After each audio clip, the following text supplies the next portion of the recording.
પરિષદ જામનગર આજ રોજ જામનગરની ગવર્મેન્ટ પોલિટેકનિક કોલેજ ખાતે અખિલ ભારતીય વિદ્યાર્થી પરિષદ દ્વારા ઉગ્રથી ઉગ્ર વિરોધ પ્રદર્શન કરી આવેદનપત્ર આપવામાં આવ્યું, જેમાં વિષયમાં જે હોસ્ટેલ છે ત્યાંના વોર્ડન, સિક્યોરિટી, ગંદકી, સાફ સફાઈ એવા વિવિધ હોસ્ટેલોના પ્રશ્ન હતા। જ્યારે ગવર્મેન્ટ પોલિટેકનિક કોલેજના ફેકલ્ટી દ્વારા પણ વિદ્યાર્થીઓને ગાળાગાળી કરવામાં આવતી હતી, જેના લઈ અખિલ ભારતીય વિદ્યાર્થી પરિષદે આવેદનપત્રમાં પણ માંગ કરી છે અને આવનારા 10 દિવસમાં જો આ બધા પ્રશ્નોનું નિરાકરણ કરવામાં નહીં આવે તો અખિલ ભારતીય વિદ્યાર્થી પરિષદ દ્વારા ઉગ્રથી ઉગ્ર આંદોલન કરવામાં આવશે।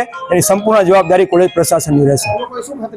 લોકોએ ખાતરી આપી છે કે 10 દિવસની અંદર ફેકલ્ટી જે છે એ લોકોનું પણ નિરાકરણ લાવશે, સાથે સાથે ફાયર સેફટી છે એ પણ રિકવર કરાવશે અને હોસ્ટેલના જે પ્રશ્ન છે એનું ધ્યાન રાખી અને બધું ઠીક કરાવશે એવી ખાતરી એ લોકોએ આપી છે।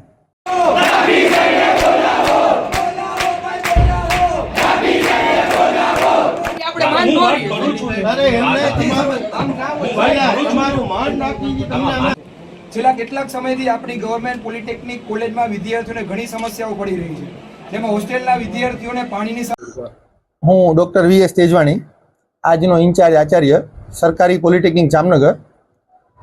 આજરોજ એબીવીપીના છાત્ર સંગઠન દ્વારા અમને વિદ્યાર્થીઓ બાબતે રજૂઆતો મળેલી છે।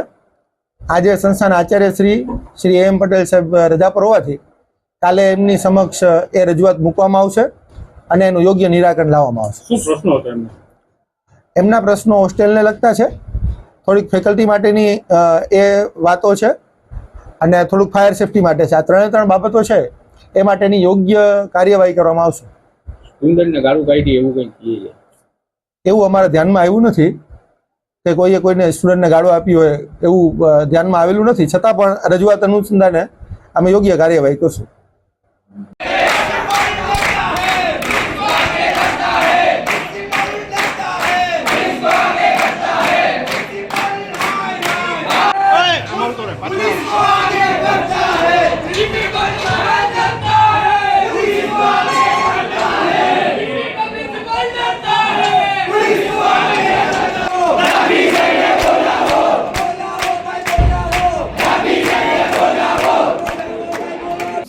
હોસ્ટેલમાં રહેતા વિદ્યાર્થીઓને સિક્યોરિટીની સમસ્યા, કોલેજમાં મેસ ના હોવાથી સમસ્યા,